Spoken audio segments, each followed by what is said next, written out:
Shohei. That was great.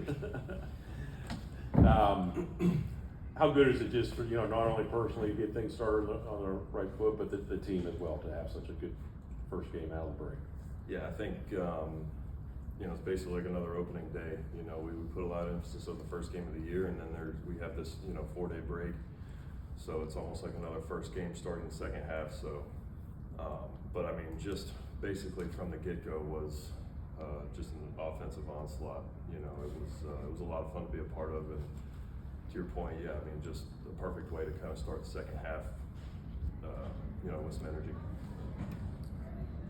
It's through 18 starts of this season, I looked back and saw what Randy Johnson did at his 37-year-old season. And you're not going to match those strikeouts, but you got a better ERA, than he did. And I think you're the only one to actually have this kind of ERA and the amount of strikeouts you do at this stage. How much fun is it to continue to do what your idol did, or what you aim to do as a child?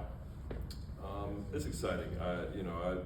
For me, the numbers part of it comes secondary to winning games. Being a good teammate, I think, I do appreciate it.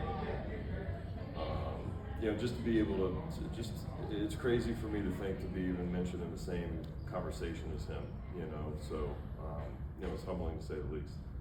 This rotation said to kind of grind it out at times this year, especially over the last month or so. How meaningful was it to get that 7 innings in the books and get the second half started with that as well?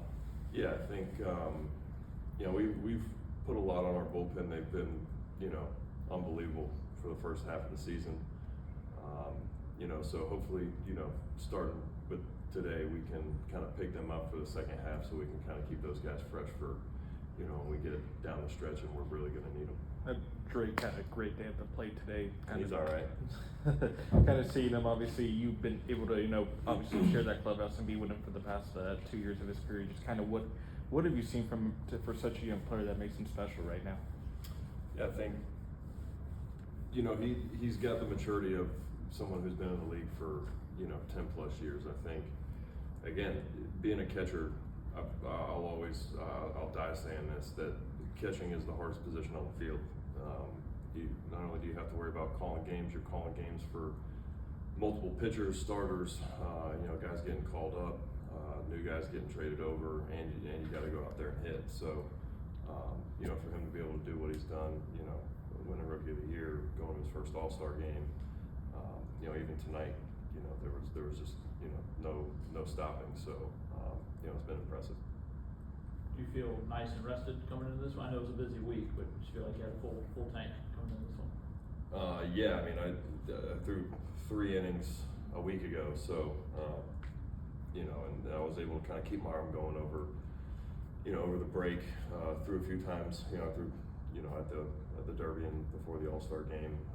Played some catch in the backyard with my kids on Wednesday, and then we had a light workout here yesterday. So I was able to mostly stay on schedule, so that helped.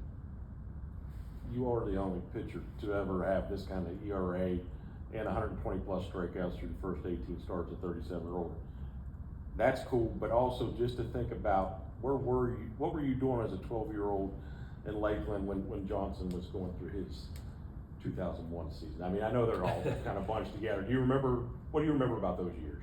Acting like him, pitching to my dad in the backyard, honestly. Playing Little League baseball at Peterson Park and playing travel ball in Auburndale. I think it might have been the year I went to Cooperstown too. So, and it's funny you say that because even the coach of that travel ball team nicknamed me the little unit because he was the big unit. So, again, I mean, I wore 51 as a kid. Obviously, I wear 51 here, to represent, how I think of Randy Johnson. So, again, it takes a lot to get to this position, and I'm thankful and I'm appreciative of all the people that I've leaned on because, it wasn't easy, and I put in a lot of work, but there's a lot of people around me putting in a lot of work. Our coaching staff, our training staff, our our strength coaches, my teammates playing defense behind me, my catchers. you know, again, I'm probably the laziest starting pitcher in the league because I don't do any studying, I don't do any film, I literally put it all on them, so, you know, a lot of emphasis is on my catchers too, getting me through those games. I know he's only been up for a couple of weeks, and anything stick out? You got Owen Murphy, makes his first start tomorrow. Anything stick out as a pitcher teammate first? Yeah, I think, again, there's something about these young guys coming up that just have poise on the mound.